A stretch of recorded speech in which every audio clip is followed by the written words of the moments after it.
Hi, I'm Anne, and I'm the host of Just Your Normal Misfit, a podcast about navigating the world when your brain doesn't quite follow the rules. Today's conversation is a very special one. One, we're doing it together, and second, it's with E.T. He has another name, but since he was tiny, we've been calling him E.T.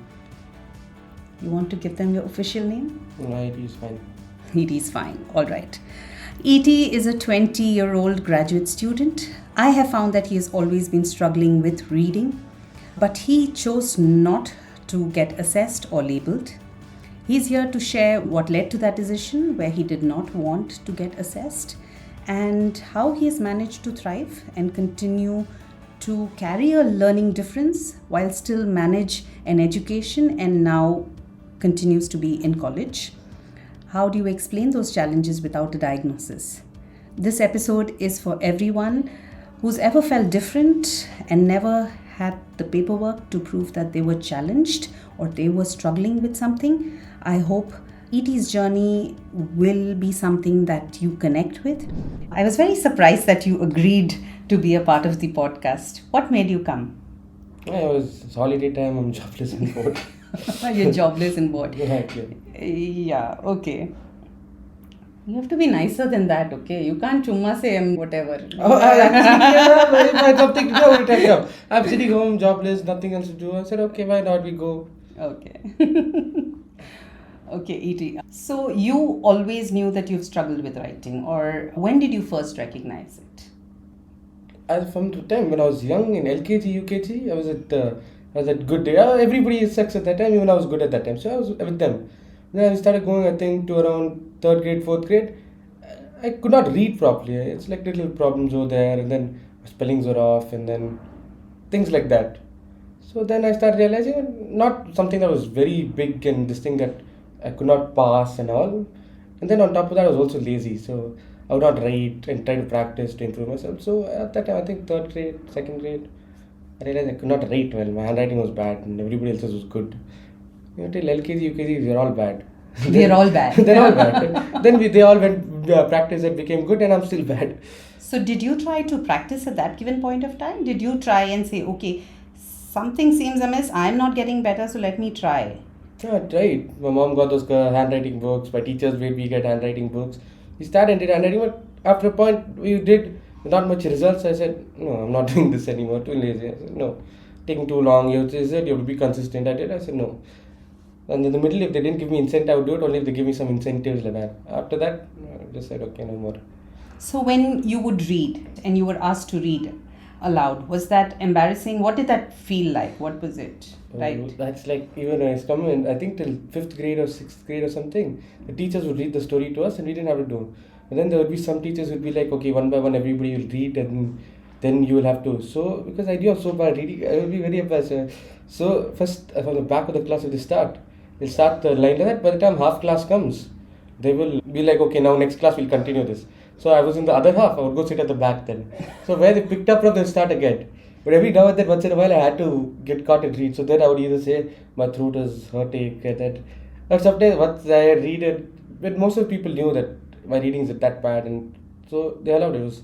Sometimes you get a little embarrassing, but something you had to do. So you would avoid it? I would avoid it every day. Every day, right. And did you have some teachers who were with you consistently through your young childhood? Not consistent. I was never in a school consistently. Okay. But like, a lot of teachers were there. Some teachers understood it. Some teachers were like, okay. So they would. I would be allowed perks, and I would not write my own notes. My notes were never written by me until like 10th grade. How did you manage that? All the girls in my class used to sit and write my notes. None of my notes I used to write myself. So everybody used to sit, write my notes. How did you get them to do that for you? I used to be very sweet at one time. You used to bribe them to get your notes. Give them chocolate and all of that. But so I used to get my notes written, my records written, everything. And then most of the teachers knew his handwriting is this bad. So if he writes records and give it like that, he gets 0 only. So they would all allow it. My notes are not right. So like that, I managed till like 10th. When I came 12th, I went to a new school. I went to CMR. Over there, somebody else wrote my note. The first day the teacher got so angry, she tore off my book. On that day, she like, you have read your own notes in class. So I said, whatever, I randomly would scribble something on the book. I would never read from my notes. I would always read from the textbook, never from my notes, because even if it was good, but I just scribble something to show, oh, okay, I'm doing something, make her happy, and then I'll just leave it like that. So, did you wonder whether you were struggling with reading or writing more? I struggle with writing and spelling more. You struggled with writing and spelling more. Okay. But reading you could manage if it was like a Reading- children's book. Children's book, yeah. Reading, it was like after a point, I started being able to recognize enough words that were normal reading fine. Oh, And then I okay. used to watch all the movies. And then, so reading subtitles fast. Somewhat reading became better. Okay. Writing still is still stuck there, wherever it was. Okay. Got a little better. And your father is a practicing psychiatric. Hmm. Did they not force you to get an assessment done? What made you say that, no, I don't want to get assessed? No, the assessment thing only came up like later on. The beginning was not an option, nobody asked. I didn't even know you could do that thing. Okay. And I know that I would have got someone else could write my board exam, I would have been okay. But then till most of the time I didn't get any, I didn't even know till later. So you did not have a learning department, a SEN department in your school. None of the teachers figured it. They just thought you were lazy or you were avoiding work. What were the things that you would get from your teachers, like in terms of feedback? Most of the time I would get lazy, not interested. Then some other teachers would say things like, you should try harder. But then the thing was, most of my teachers knew that it was not because I did not understand the topics that my marks were like this. Because I would answer in class, and when I answered in class, I would beat most of the people out. So they knew I'm not dumb. So I didn't have much problem with that. Yeah. Even for you, I'm just putting myself in your shoes, right? That you're a very intelligent person and you're able to navigate every challenge with your intelligence. I have a problem with writing, so I will get the girls in my class. I will be sweet to them and write it out. But not a single teacher in your entire life recognized that this could be a learning disability and you should be assessed. I don't think a lot of them knew what was learning disability themselves. I don't think too many people know or talk about it, but then probably like disability is maybe retardedness, that's it. I don't think they know there's something like dyslexia and things like that for them to know. Okay. So they did not know when they asked me. True. And is that why today you are here, so that others could get an opportunity to know more? Could that be a part of your agenda? No. You're going to stick with, ET is going to stick with that he was bored and he's free and he's available to talk to Anmasi. Okay. So another question, that what were the subjects that were particularly challenging? The subjects I found challenging is the subjects that in the answers would be 5 marker, 10 marker. Okay. Because especially in 11th and 12th grade, I don't cheat in the exams because I'm a little lazy also to cheat. Lazy to cheat? Yeah, you have to look there, you write, still you have to write only. So what I used to do is most of the midterms and pre-boards and all, I'd take the MCQs and I'd go sleep. I would not write anything more than that. I'm like, both we'll see. And then anything we had long answers, like you have to keep writing page. My theory is for 1 mark I write 3 lines, that's 1 mark. 5 marker I will write 10 lines. I'm not going to write 3 pages for 5 marks. And that's what were the expectations? That was the expectations. And I think even in 10th grade we had I think people remember the Balkan question and all. The question about why did the Balkans fall or something like that. And there were like 5-6 points and each point was a half paragraph. Wow. I knew what was there, I just didn't write it. Okay. It was big. Even in the 10th grade we had even social civics, we had the ethnic composition questions and the questions about why was Sri Lanka, why did Belgium do better than Sri Lanka. It was a big list. It was half page in the textbook, one side, and the 2 sides of that. 1 page in the textbook, that's 2 pages in the answer sheet. I said no. And if you were given the option of answering the same questions with a viva, right, or an oral record, that would have been fabulous for you, right? Your marks or grades, do you think you would have been doing really differently in Yes. school? I would tell even my mom. My teachers would say if it was oral test, you would get full, but it's a written test, sadly. So you have to study and write. That's what they all said. I said, yeah. So in the Viva, I used to get good marks, and even psychology Viva, I got good marks in 12th. Viva was always easy. It was a written test. It was harder to do, but I could still pass. It was not that passing was that hard. First few were CQs you could get, and then the next few was like 1 mark, 2 marks. So you get few of them, you pass is easy. Okay. But scoring high marks is hard. And high marks are important for academic pursuits in India. In India. Yeah. I still never got it. But you didn't I get never it. got it. Okay. My mom was like type or something. So for me, pass was 40%. Anything above 40% is good. So I used to get 60% of first class. Never Yeah. got distinction at all. Where are the places that you felt you thrived, right? That this experience really helped you do well. And I'm in my element when I do this. In all the workshops we used to have, and I think in TVSA we had a few workshops, and then in even CMA we had a few workshops kind of thing. That was the most fun part. Then we had some activities to do, and then there would be roll this thing, and I would bounce off on the leadership, and I would make others do the work, but our team would win like that. So it would be fun. So you're an excellent leader. It's an excellent leader. I say I know how to get people to do the job. That's what a leader does. Probably. Okay. Learning disabilities do not come only with the challenge of reading and writing. Right? There are other challenges in terms of Math. your ability. So that's dyscalculia. So there are different types of learning disabilities. But alongside these challenges, very often managing your space, managing your work, getting to places on time, those are some of the common feedback that we have received in terms of the kind of challenges that children have with learning disabilities. What were the challenges that you have found apart from schoolwork? No challenges. No challenges. Getting on time. I can always come on time because I know how far it is. I know what time I have to leave. So I have no problem coming on time and keeping my room clean and all. That is just laziness. It's not nothing to. I know how to keep it clean. I have done it. I just don't do it on a regular basis. So I have no challenges apart from the school writing and reading. Is it also a Oh, gap? we've had, I think the left and right. Knowing the difference between left and right was a big challenge. But then I went for this in third grade or something. They taught us boxing.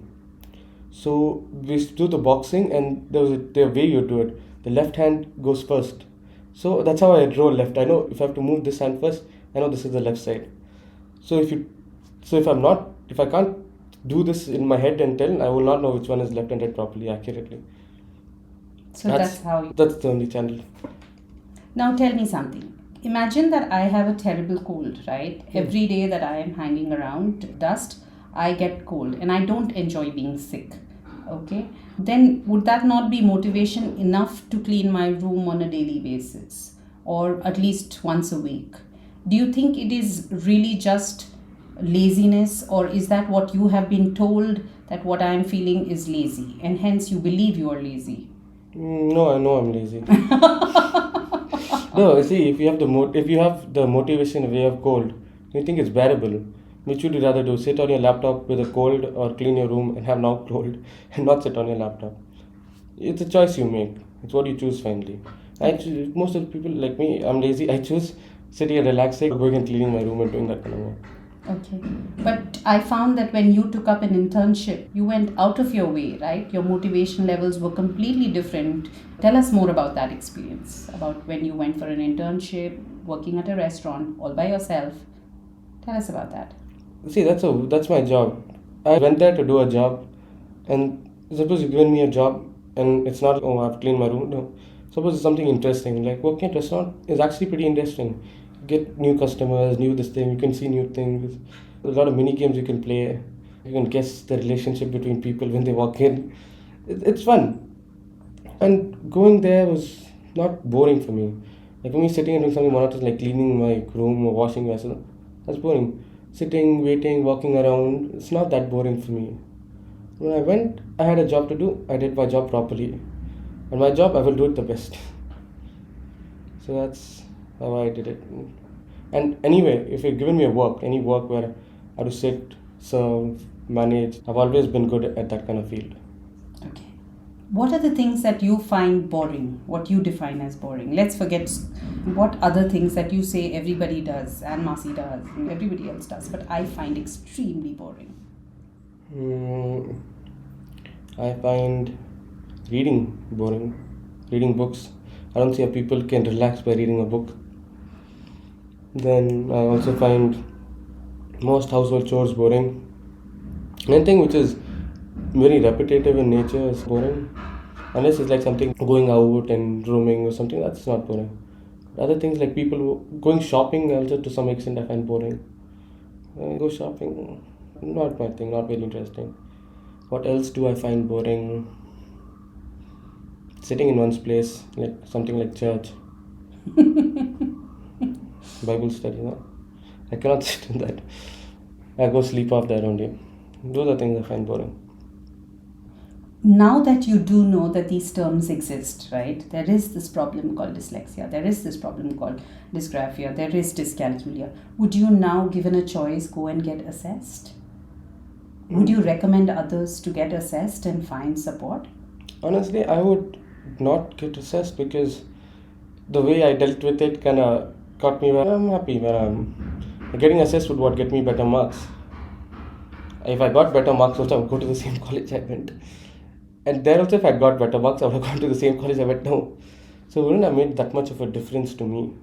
But suppose you're someone who's in for marks, trying to get somewhere to some place where you need marks, then probably. Otherwise, no. Because otherwise, I've been peaceful. Yeah. Because people say it was bad, but because of that, because of having the writing problem and reading problem, I got away with a lot of things like not reading, not writing. They allowed it for me because they knew that this child has a problem with this, so other people are allowed to write in my books. But wasn't that someplace? I'm also considering that you were very lucky, because I have seen for my own son, not writing is a challenge, and then you are talked to badly, you are treated disrespectfully, and all the more you are punished for not being able to write. Are those not bad things? They're Or bad is things, it okay because it's a difficult thing and you need to learn how to? It's bad things. It happens. It happens every once. It's happened to me also. But the thing is, there'll be few teachers who get you. There'll be few teachers who do not get you. And so in their classes, you'll probably have to suck it up or do something else or not go or something. But there'll be few teachers who'll get you. Few people will get you. And then it's also about how you interact with the other people. If you try to talk it out smoothly, try to be a little nicer, try to go, okay, ma'am, like this, give one smile. The teacher will be like, okay, come Aarush, do you do this, you do that, it's fine. But otherwise, like some people, some teachers, sometimes even it's not what you did, it's how the teacher likes you. But some teachers will not take some students doing something, but they will allow it for other students. It's like that. So it's about how well your teachers like you. There were some teachers in my school. Every school I went, there were teachers who disliked me and there were teachers who liked me. Teachers who disliked me a lot. Various things. Disobedience, not writing, not doing a line. I could not stand in line also. I would not stand in line also. Like standing in line would be walking slowly. I would just cut the line and keep walking fast. So things like that. There are a lot of teachers who didn't like me. The management never liked me in any school. The principal hated me, the HODs hated me a lot of times. But generally, I found few teachers who liked me and cared and helped me out. Would be like, okay, this is happening. Suppose something like a back check was happening, one teacher would tell, okay, if you have something, keep it off in my desk, we'll hide it here, like that. So it's also about how you deal with it. But yeah, you find people who are intolerant, some people who believe that, oh, writing is everything, you can't write, what are you going to do? And I've been in school where you get hit and all. There used to be one teacher, he was a Kannada teacher. He didn't teach Kannada to me. He would come into our class, he would take my book, English book, teach that subject. You take that book, I would show my handwriting to the whole class. He'd be like, look, this is how he writes. And he would shout at me in front of the whole class. It's not even like his period, he's coming, he's just walking in randomly. Doing this, taking it, putting it in the dustbin and walking off. So things like that have happened. How did you deal with that? Nothing. I just didn't do anything. I said, okay, he's going to come do this maybe once in a while. But the first time that happened and before you had to deal with it, there must be a lot of heartbreak and shame that came with it. How did you manage that? What were the feelings that you went through that time? I didn't feel like shame. I felt like a little embarrassed when it happened. But after that, when you realize that none of them even care about what he did, they all know it's fine, and then you just brush it off after that. Yeah. No, the reason I ask you is that, see, E.T., you've come to a level of maturity and an understanding of certain things. And at 20, it's easier to look behind. For a child at 5 or 6, or even older, let's imagine somebody at Zachary's age, at 8, if a teacher would come in and, as he never went to school before, right? So when he went to school, these are the alphabets that he had learnt on his own. And if the teacher had said, "What is this? You're 8 and you don't even know to write," and thrown his notebook, the heartbreak he would feel, right? You can put yourself in Zachary's shoes. I would like you to just explain that feeling for the numerous teachers around to understand what it goes into a child who cannot, right? Some children cannot, even if they want to. So, if you were to put yourself in Zachary's shoes and say, how should Zachary deal with it, or what should he have done about it? One thing I also realize is dealing with it, the one way that you should not go is go try to raise complaint, go here, go do that. Because then that will make the teacher hate you more. You should silently try to dodge as much as you can. But yeah, you can feel embarrassed, it can leave you this thing. But after you realize, right, in your class, none of the other people, it matters that much too. They know that, okay, there's a problem. Most of them will understand. And then you realize that is there. Then you realize it does not make that much of a difference. He's coming, shouting like one madman, and he's going. It doesn't make that much of a difference. Maybe the first time when you're in third grade, it kind of lingers with you for 3-4 days, but after that, it'll go. And then after one few times it happens, you just get used to it. How did your friends react to that? How did your classmates? Did anybody come up to you? Did anybody say anything? Or they just hushed? No, I said, leave Ra, he'll come and do like this only. No problem. They were kind to you about it. No, all kind. I was lucky like that. I had good people like that. Peacefully, they would be okay, don't worry, Aarush, come, we'll write your notes from now. That, and even my sister used to be there with me at that time. She also used to write my notes. Even my drawing book used to be nice and looked good. My records used to be nice and good. I used to get clearance before everybody else in my class because my books would be completed before everybody else's. So like that, I had no problem. And then there were times where teachers would see my like, so you can make others write when they give it as homework. When they make you write in class, you have to write. There have been times where teachers have seen my books and taken me to principal and things like that. That's about it. Did your arms hurt? What were the challenges with writing itself? Yes, your handwriting was bad. What could be the reason if you... I could not, when I write, I could not shape the letters like that. It would always be a little shaky. I don't know, it's not even like my hands are not very steady. It's that the letters would not form the way they should. And then I would, if it was writing on your own, right, I would eat up a few words. Like the last 3 letters, if it was a big word, suppose even I knew the spelling, I would eat up the last 2 words or 3 words, some 3 letters or something like that. That was always, I would write, and like a few letters would keep getting eaten up. And I would go very fast, I would keep going. I would not break my line of thought, so as fast as I thought I would. So then a few letters would get eaten up. So you were thinking faster than you were able to write? That's what a lot of people said. Because all the few letters are always eaten up. So did you try pausing and then writing? What would happen then? I lose my train of thought. When I stopped, then I look in the answer and then I realized there is a grammar mistake because I was thinking in the past tense and then I stopped and I started writing the present tense again. So things like that would happen. Otherwise I would just write it. It'd be the same thought, it'll be the same this thing. There would be no grammar, there would not be mistakes, but spellings there would be. But I would be in the same tenses and all. And punctuations were never there. There was no full stop. There would always be end, but there were no full stops. So an entire page is one sentence. The entire paragraph is one sentence and then at the end there's a full stop. There's no sentence, full stop, sentence, full stop. Full thing is one sentence, full stop at the end. Because that's the way I thought. If I went to put a full stop, I'd forget. What are the different things teachers tried to do with you that either worked for you or you hated? Don't do this, I can't try and do this. Or this tool was really easy and I can do something with it. Most of the things they do is give handwriting books. Say, write this paragraph, write it like this slowly, copy from the newspaper. That really doesn't help. No, Okay. none of that helps. Anything else that could have... I feel like reading is the one thing that I've improved at. Like, there's a drastic change. Apart from that, nothing else. What helped with your reading? Reading movies. Movies. And you recommend that highly? Yeah, if you're someone who likes watching movies, and then you watch these, suppose I watch those Japanese anime, some of those French movies, watch one of those Italian movies, watch those Spanish shows and all. You watch it in the sub, right? As Japanese anime I can still watch in dub. If it's there, I'll watch in dub. But these movies where it's live action, right? These Japanese movies, live action you can't watch in dub because the lip movement and the dialogue seems off. So I used to watch that in sub and then you had to keep going like this, reading. So then I came up with a system. I would read a few words And then you would guess almost what is happening with the way the movie is going. You would guess how it was going. So I read like that. And reading still, the big words, right? I can't break it down and read. Like I see a word, I recognize it, and I read it like that. Like I'll see 4 or 5 letters, and I will know these 4 or 5 letters are there. What combination is closest? It'll go like that. Like the other day, I tried to read Pompeii. I don't know how I read Pompeii. My pronunciation was very off because I wanted to go for that theatre release of Pompeii, Pink Floyd at Pompeii. So I was trying to read. I don't know. I was not getting the pronunciation. So I made up my own pronunciation in my head. That's what I do for proper nouns. Whenever I'm reading and I see a proper noun which I do not know the pronunciation of, I will make a pronunciation in my head, and every time I see it, I'll say that pronunciation. I don't know what it is.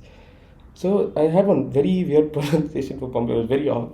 Then my mom, I thought Pompeii or something like that. It sounded very wrong. And then my mom told me the correct pronunciation. Then I'll remember but I can't see and read words that I don't know. Like see, I can see this looks like tissue because I can see ISSU. It looks like tissue, so I can remember it like that. That's all. Okay. There was a lot of emotional upheaval at home with teachers getting upset with you, these teachers treating you badly. How did your mom cope with it? How did you feel that impacted your relationship with your family? Well, it's pretty supportive, but she would always keep urging me to try more. At one point, she also gave up, but then I think around 7th, 8th grade, she also gave up. But there was always be this thing where I had low marks, or my handwriting would not be there, my books would be incomplete, things like that. I would not write at all in class, and then my spelling mistakes were too much. There was one teacher who used to correct the books properly, because most of the teachers just put tick marks on the pages. The teacher used to actually read and correct, and her reading and correcting would be, so my whole page would be more of red marks than blue. Everything would be circled, except I is the, those kind of things, everything else would be circled.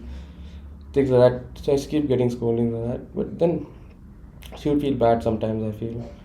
Apart from that, I don't know, you should ask her. Friendships. Did you have any challenges with that? No.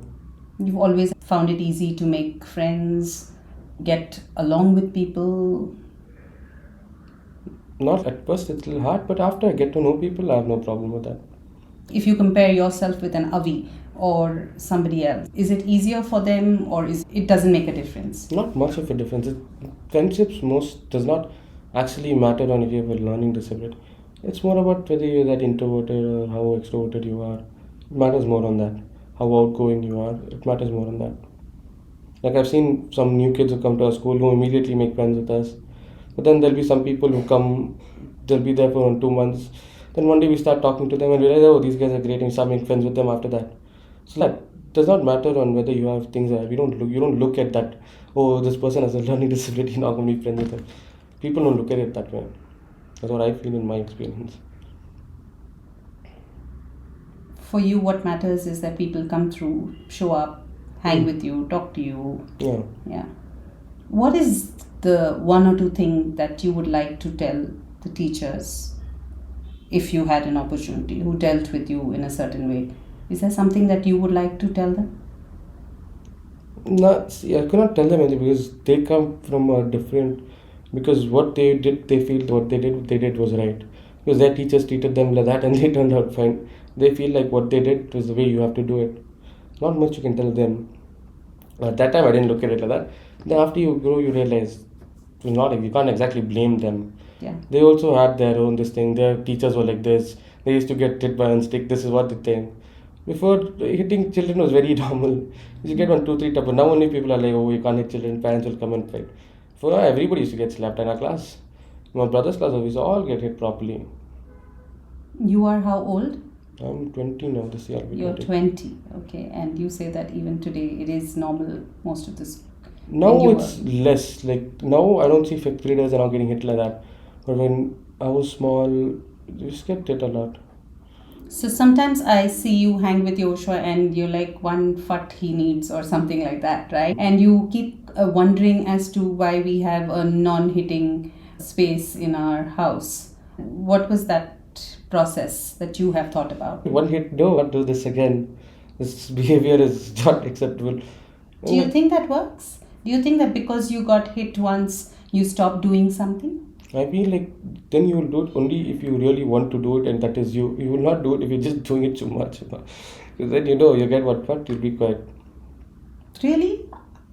I have seen you getting spanked in so many places, but you still get in trouble every other day. I know every other day. I get every now and then. Every now and then I get into trouble. That's all. Yeah. No, but see, some things like I did not do because I got hit for it. Most of the things I do was because I want to do it. Okay. So you think that corporal punishment works? No, I think it works when you're small. When you're big, it does not. It makes you more angry at this thing. You're small, when 2-3 fifths, you're not eating, give 1 tooth, or a little bit, not exactly corporal punishment, but there should be some consequences.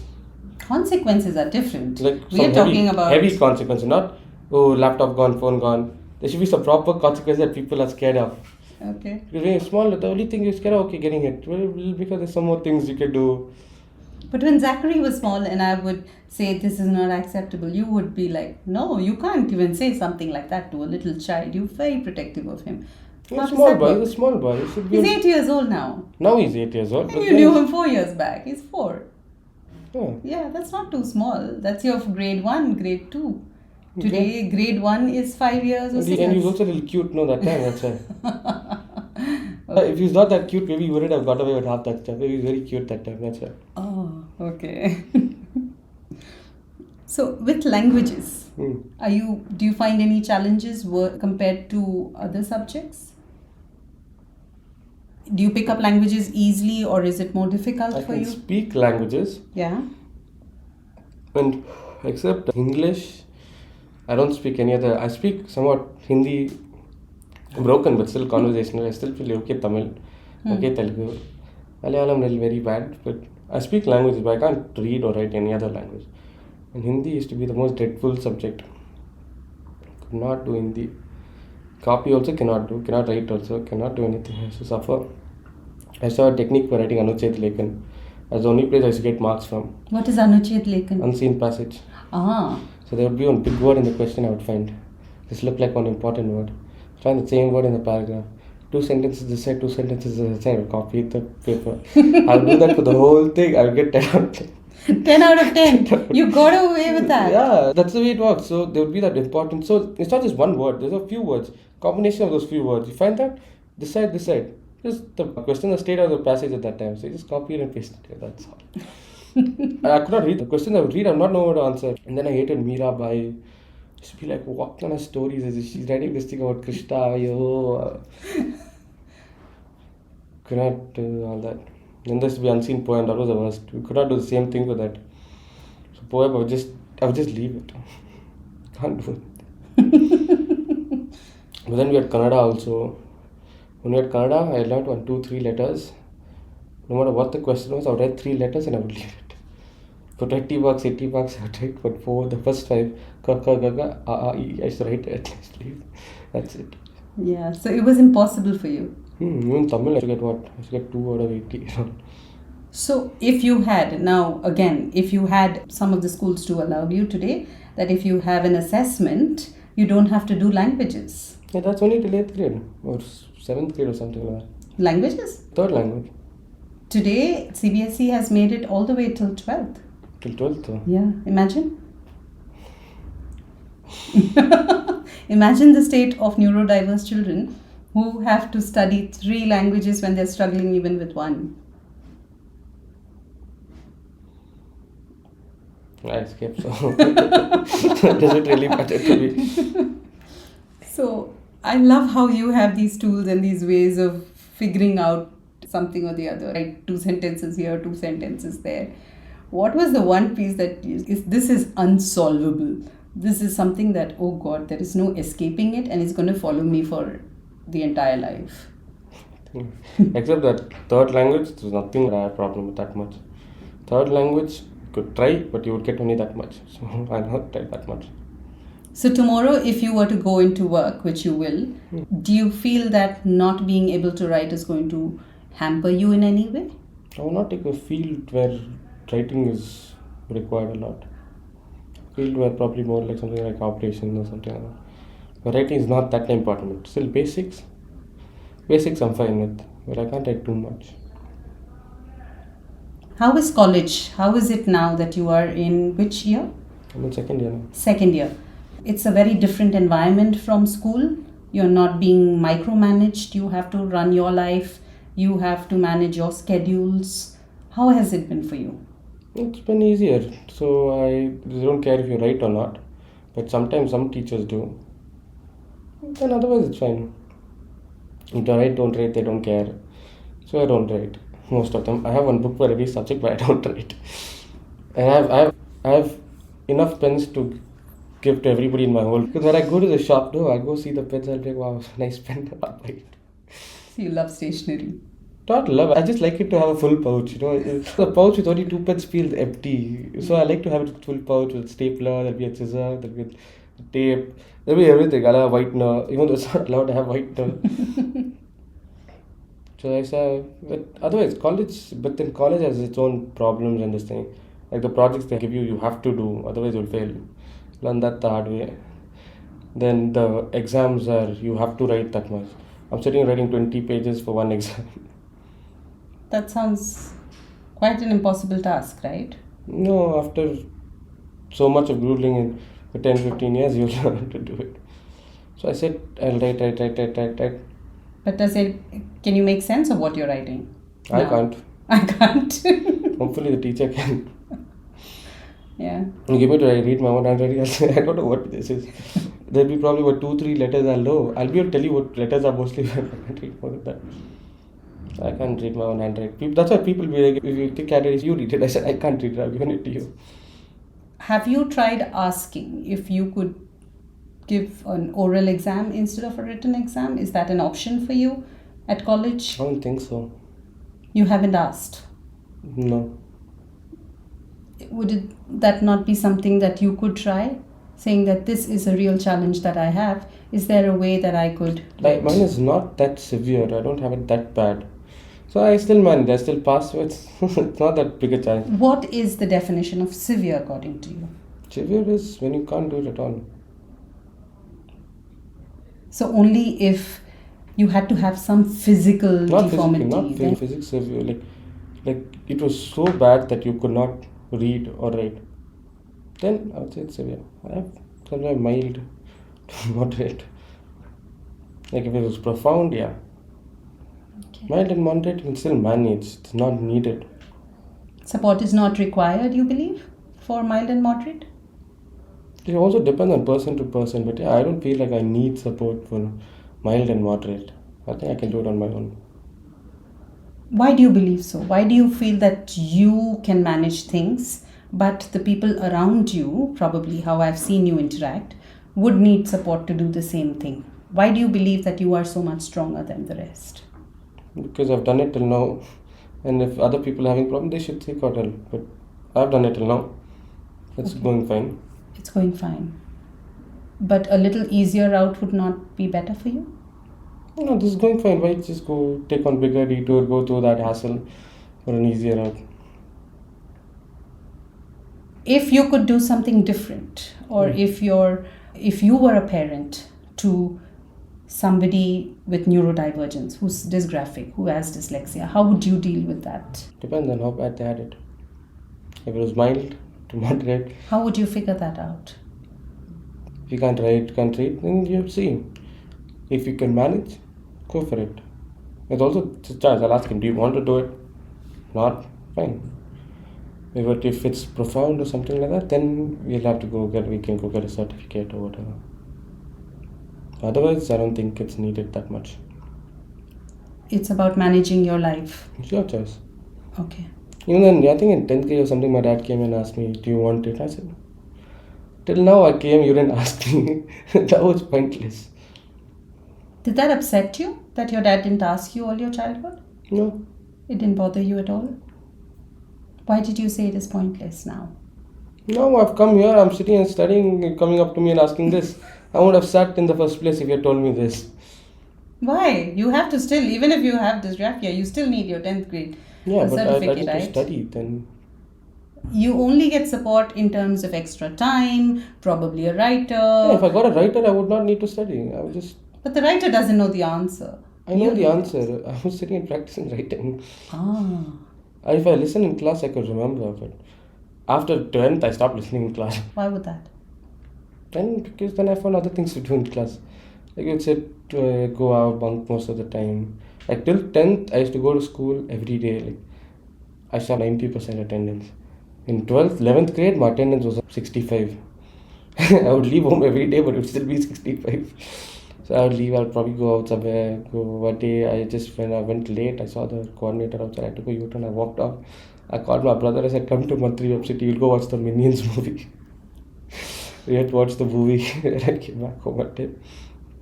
Well, that and even 12th grade, I had bad attendance. I didn't sit in class much. So if I was in class and you taught it and I listened, I'll remember it. But if I was not in class, then if I have to read it and learn it, I can't do that. Because I can't make sense of what I was reading. Okay. Like I'll read the words. It won't make sense in my head. Okay. Most of the times. But if I read to you, you will understand it. So even audiobooks would be great. Yeah, I listen to audiobooks. You listen to audiobooks? I listen to the Dan Brown books. Ah. I like the Dan Brown books. Nice. Can you imagine, child, you saying that I listen to books? Listening to books is fine. I find sitting and reading like on corner instead of going out and... But you know that you had a challenge with reading, so it's difficult for you. I've read books. I've got money and all for it. I've read, but I never liked it. I read Little Prince like that. Oh, such a bad book. Really? Such a bad book. The story was so bad. I'm like, the story is not even good. Little Prince was bad. Then I read other books I read. I read Boy by Roald Dahl. Yes. Boy, I read Going Solo. I think that's the next one. He goes to war. Yeah, that's also Roald I Dahl. didn't like it. You didn't like it? I didn't like it. Yeah, but audiobooks are great. No, but the thing with audiobooks is, right, you have to sit and focus 100% when you're listening. Okay. It cannot be like you're listening and cooking or you're listening and doing something else. When you're listening to music, you can listen to music and do anything. Doesn't matter. But books, you have to pay 100% attention. It's a lot of focus. It's a lot of focus, but I would not do it for everything. Like, I would do it for Dan Brown because the story is really good and it's really thrilling. But for something like a biography or something, I would not be interested in. But murder mysteries are exciting. Not exactly murder mysteries per se, but it should be a murder mystery that's good. Yeah. I wanted to listen to the Red Dragon, Silence of the Lamb, Annabelle, that series was I wanted to listen to. That reminds me of The Mindhunters. Girl with the Dragon Tattoo? Girl with the Dragon Tattoo, I didn't like that one either. Read the book. I know. I watched the the movie. book is fab. I watched the movie, then I watched even that Spider Web. Even that movie I didn't like either. Okay. The movies are a disappointment compared to the book. That's what everybody says. I see it. I've read it and I have seen it. Even I saw it in Da Vinci Code, and then I saw it in Lost in Symbol. Then I realized how well imagination takes it farther. Yeah. But that's it. Oh, so you get it? Yeah. Okay. I got it. Then I saw the trailer of Lost in Symbols. I said, "What the hell is this?" I imagine this character so much better than this. So yeah. I imagine the pyramid to be like full marble and things like one black small cube kind of thing. Maybe I said, "Oh, I'm watching this." Then I saw that, but then that's about it. Books. I just find it very boring sitting and reading. It just looks very nerdy. Nerdy, it looks okay. It looks very nerdy. And looking nerdy is a bad thing. Yeah, I don't know. You bullied enough people, but it's better be. You bullied enough people. Bullied few people, yeah. Yeah. But not just because they're not, because they're annoying and not. So, you were a very aggressive person, hot-tempered person. How did that change for you? It's just after a point I realized that the aggression is not going to get you anywhere. There's a time I used to beat people up to he looked at me wrong, I would beat him up. That kind of thing. We used to fight and I used to beat him up. Because I was also stronger. It was easy. Then I just realized it's not that interesting and fun and I stopped doing it. And then just became more peaceful. And then sometimes you still get into fights. But that's how it is.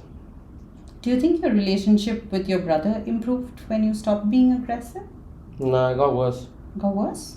In what way? When I was small, I used to be God for him. Actually, him and me, we've always been thick as thieves. Like, even though he and me will fight full, he can be angry at me, you cannot get him to turn on me. No matter how angry he is, what I have done, you cannot get him to turn on me. That's something from the beginning only I taught him. Snitches get stitches. Taught him from small age. And he was like partner in crime. So whenever I had to do something scary, I'd roll him also into it. If he is also part of it, what will he tell? Oh, me and E.T. did it. No. So if I have to ever steal something, I'd give him a sip of it. I'd say, okay, no, you have also done it. Whether he spat it out or not, you have also done it now. Now you can't. Yeah. I don't agree with snitches get stitches, and I don't agree with that philosophy at all. I agree with that 100%, 100%. Because what ends up happening is that the person who does not have a voice can sometimes not stand up for themselves. And that's what I have seen. And somebody only with the ability to say something is wrong. And That's how snitches get stitches. Snitches get stitches is when we do something, you go tell somebody else about it. yeah, but tell me something. If you are 4 to 5 guys, right, and you have misbehaved with a girl, right, and you have made her feel little and diminished, right, and when she complains, neither of you take ownership of your mistake because snitches get stitches. Isn't that something wrong? That is not exactly snitches get stitches. Get stitches is one guy gets caught, he tells on all the other people. You get caught, you silently take for it and be quiet. You don't tell, oh, this person was there, that person was there, he also did. No. Then you got caught, your fault, then you take it and come. So you take responsibility. Is that what it is? So if E.T. is caught? If E.T. is caught, E.T. will shut up and take it. He will not tell, oh, this person was there, that person was there. How has that worked out for you, E.T.? Because most others did speak up or save their skin, but you kept... That's their fault. Yeah. That's their fault. That's why a lot of those people nobody trusts anymore. Like the other day, somebody was spreading some false rumors about me. Even then, people came and asked me, did this happen? I said, no. I said, okay, I trust you. Obviously, I don't trust her. That builds trust and people know, okay, he's not going to snitch. I will keep my mouth shut. They know. So it makes people trust you more and better like that. Otherwise, if people know this boy will say anything to save his ass, then I would not want to be friends with someone like that. Yeah. I agree with being completely honest with your friends, but I still feel that when somebody is doing wrong, and sometimes when you are in a group, the capacity or the tendency to do something that's wrong, you can point it out, but then if it goes wrong, then you'll be quiet and say about it. Okay. Like when they're doing it wrong, I'll say, okay, I don't think this is good, I don't want to be part of it. Okay. As long as you have that voice, right? And you have that, but there are many people who don't have that voice, who cannot speak up because what if I lose the only friend that I have? What if they stop talking to me tomorrow? What if I'm not going to be hung out with tomorrow? What if they laugh behind me? What if I'm no longer included? That's honestly their problem, though. That comes from a very secure point of view looking at it as. Yeah, but the world is filled with insecure people. Most of the leadership that you see today are still insecure people. That is your reality. At that point of time, would you rather be protecting your friend circle or speaking up for them? Like if I did it, that means I knew what I did and it's fine. I will take it. But if not, then if I was not part of it, I'll say I do not know. Yeah. I will not say they did it, I do not know. I do not know. Yeah. Okay. Right. Understood. Okay, so one last question. If you had to say something to somebody else in your shoes, much younger today, what would you say? What was the advice that you would give them? I would say, hope you are lucky like me. If you're not lucky, you better find another way. Because I was incredibly lucky in that way. I always somehow managed to float from one place to the next. When I saw people suffering, they were all sitting and worrying about, oh, college, where we'll go. Just even school, somehow, I don't know how I passed all of that. I'm incredibly lucky like that. So if you're not lucky, then better find another way. That's what I would tell. I am very grateful that we are having this conversation today, and it gives me a very great insight into the challenges that a child faces. And I love how positively you've taken everything and you've been able to solve it for yourself. I still do believe that with help The roads are easier, the paths are easier. And when you have allies in your troubles and when you have allies in your journey, it is far easier than to be struggling alone. And that is what I wish for every boy like E.T. to have better childhoods, safer spaces, and people who support our children in that journey, whether be it at work, whether in school, or whether in the playground. Thanks for listening to this episode of Just Your Normal Misfit. E.T.'s story is a reminder that there's not one way to look at things, there is not one timeline, and if you're able to believe in yourself, solutions are possible. E.T. explains how you don't have to fit in to belong, because the world has wonderful, kind people who will help you and take you through that journey. Until next time, be kind to yourself and to the world around you. Thank you.